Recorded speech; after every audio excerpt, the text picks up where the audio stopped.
দেখো, তোমাদের সাথে আরেকটা ব্রা, তোমাদের সাথে অনেক কিছু আমি শেয়ার করি লাইভ যখন করি। তো যারা লাইভ দেখে উঠতে পারো না তাদের জন্য এই ভিডিওটা। সেটা হচ্ছে, এটা হচ্ছে ডক্টরস ব্রা। ডক্টরস ব্রা কেন এটাকে ডক্টরস ব্রা বলা হয়? প্রথমেই বলি, এটা পুরো কটন ব্রা। এটাতে কিন্তু কাপটা কিন্তু একদম কাপড়ের, কোনো প্যাডেড নয়। এটা অনেকেই প্যাডেড বলে ভুল করো, বাট এটা প্যাডেড নয়, একদম কটন কাপড়ের, বাট একটু থিক, যাতে নিপল ভিজিবিলিটি না হয়। এবং থিক প্যাডটা দেওয়ার আরও অনেক রিজন আছে, আমি তোমাদের বলছি। ফার্স্টেই এটা কারা পড়তে পারবে? একদম 32 সাইজ থেকে, 32 ব্রা সাইজ থেকে আপ টু 44 ব্রা সাইজ অবধি পড়তে পারবে। এ বি সি ডি সব কাপই এটা অ্যাভেলেবেল আছে। কাপ সাইজ বা ব্রা সাইজ যারা জানো না, বদার হবে না, আমাকে হোয়াটসঅ্যাপ করবে, আমি তোমাদের প্রপার গাইড করে দেবো। কোনো ব্রা সাইজ আমাকে বলতে লাগবে না, ঠিক আছে? তো এটাকে ডক্টরস ব্রা কেন বলা হয়? বিকজ অনেকের ব্রা পড়তে পড়তে কাঁধে, শোল্ডারে প্রচণ্ড পেইন হয়, এবং শোল্ডারে মানে স্ট্র্যাপটা টাইট করতে করতে কালো একটা দাগ হয়ে যায় স্যাগি বা হেভি ব্রেস্টের ক্ষেত্রে।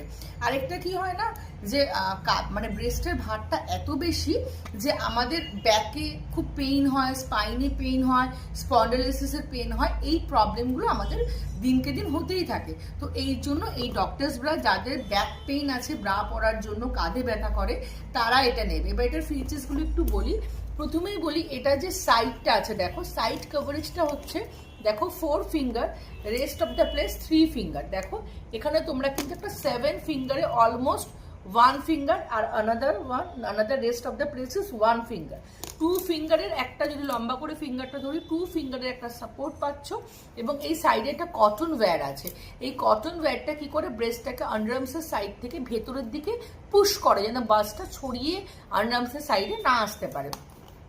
থার্ড, দেখো এখানে স্টিচটা, এই স্টিচটা কিন্তু পুরো কন্টিনিউয়াস ওয়েতে এইখান দিয়ে গিয়ে পুরোটা আছে, কোনো জায়গায় কিন্তু স্টিচটা ছাড়েনি, পুরোটাই কিন্তু স্টিচটা আছে। তো স্টিচটা থাকার কারণে কি হয়, আমাদের বাসটা ডাউনওয়ার্ডস হয় না।